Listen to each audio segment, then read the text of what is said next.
Many athletes who get a chance to compete in the Olympics do not go home with medals, but many of them go home having achieved a personal best, career high judging score, or a faster race time.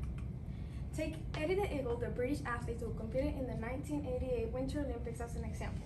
Despite of placing last in every category, he was able to achieve the British Olympic record for ski jumping at 71 meters. This focus on personal best helps highlight resilience and how it helps athletes overcome setbacks, and it keeps continually motivating them to achieve improvement. Increasing awareness on how sports fosters resilience can help more individuals embrace challenges as growth, adopt a resilient mindset that will help them navigate hurdles with unwavering determination. Hello, my name is Daniela Hernandez, and my research question is: to what extent does active involvement in sports during adolescence contribute to the development of resilience of athletes?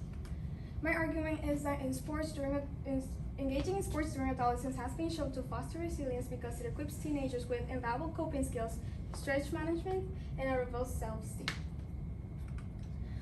To begin with, I want to talk about Jerry, the main character in Doris Lessing's short story, Through the Tunnel, who is faced with the daunting task of navigating a dark underwater tunnel while battling fear and uncertainty. Now, just like Jerry, athletes also face a lot of setbacks in their path to success, them being recovering from injuries, rigorous trainings, and intense competition. One way that athletes can deal with these struggles are with coping strategies, the most famous one being self-talk. Self-talk refers to the internal dialogue in which athletes engage in consciously or unconsciously that affects the way they feel, act, or think. According to Dr. Hatcher, a professor of psychology at Kersey University, this allows athletes to navigate their mind, easing the stress of competition situations, and increases their motivation. Now, a study done by the National Mental Health Organization shows that individuals who engage in positive self-talk cues like "I can do this" or any type of reflective feedbacks on their abilities are shown to perform better than the control group. Here we can see in the graph how individuals who engage in instructional self-talk can increase their confidence interval to a 1.02, which is well above average. This is because these positive cues act as a mental anchor that allows the athlete to increase their confidence, propelling them towards their goals. Also, these words can act as a relaxation method, since they allow the athlete to focus all of their energy into this positive and relaxing cues that can help them block out the stress from the competition environment.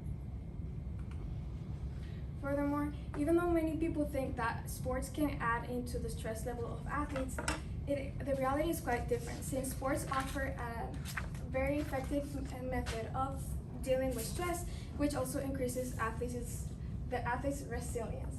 This method is described by many professional athletes as a sense of timelessness and effortless concentration, but it's most specifically described by Christopher Walker, a graduate from research from Atlanta University, as a heightened state in which individuals' emotions mix at a certain point, in which it allows the individuals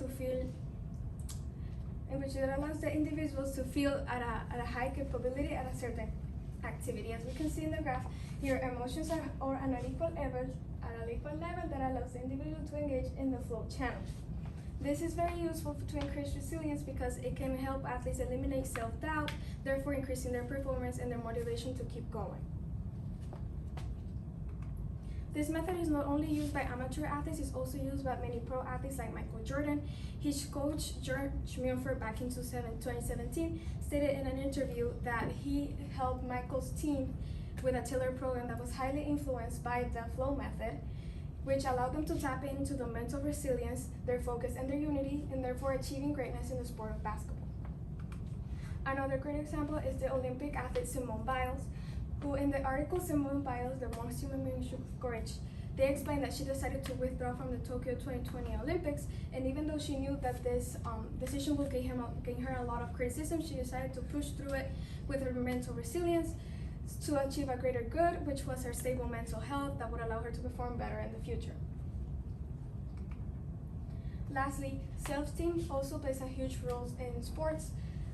This is because according to the article Young Women in Science and Sports, many people who engage in sports are affected by stereotypes, mainly women who are often compared to their male counterparts and face a lot of gender gender biases, and sports can help offer a structured framework for setting goals and achieving goals. According to the article, motivational benefits of setting goals, those committed to reaching lofty goals perform at a higher level because they refuse to settle for less. Basically meaning that when athletes achieve goals, this sensation of accomplishments is very addictive, and therefore they will be willing to combat many challenges in order to get there every time they face a challenge. Also, achieving goals forces the athletes to break down goals into larger objectives into manageable steps. This is helpful because it helps the athletes diminish the difficulty of some tasks, which gives them a sense of self-competence, making them feel more capable of overcoming any setbacks they face. My resolutions are establishing a resilience building curriculum in collaboration with local schools, which will create an enhanced mental health and academic success. And then also providing professional development for opportunities for coaches and educators, which will create an enhanced performance outcomes and a more fulfilling athletic experience. Here's my works cited.